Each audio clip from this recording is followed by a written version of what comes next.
আগামী ২০২৭ সালের হজ মৌসুম সামনে রেখে হজযাত্রীদের আবাসন ব্যবস্থাপনায় নতুন বিধিমালা ও শ্রেণীবিন্যাসের মানদণ্ড অনুমোদন করেছে সৌদি আরবের পর্যটন মন্ত্রণালয়। নতুন নিয়মে মক্কা ও মদিনায় হজযাত্রীদের আবাসিক স্থাপনাগুলোর নিরাপত্তা, রক্ষণাবেক্ষণ, পরিচ্ছন্নতা, প্রয়োজনীয় সেবা ও পরিচালন সক্ষমতা যাচাই করা হবে।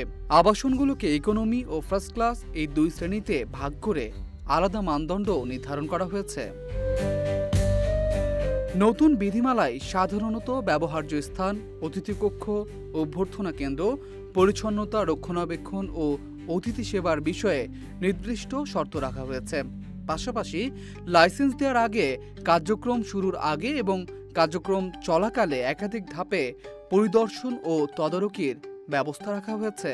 সৌদি পর্যটন মন্ত্রণালয়ের মুখপাত্র নাসার আল আনসারি জানান, এর মাধ্যমে আবাসন খাতের নিয়ন্ত্রক ও পরিচালন কাঠামো আরও শক্তিশালী হবে এবং হজযাত্রীদের সেবার মান বাড়বে।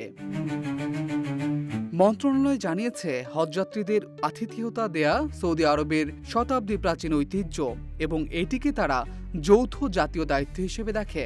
নতুন মানদণ্ডের মাধ্যমে আরও নিরাপদ ও মানসম্মত আবাসন নিশ্চিত করার পাশাপাশি হজযাত্রীদের সেবায় সৌদি আরবের অঙ্গীকারও প্রতিফলিত হবে।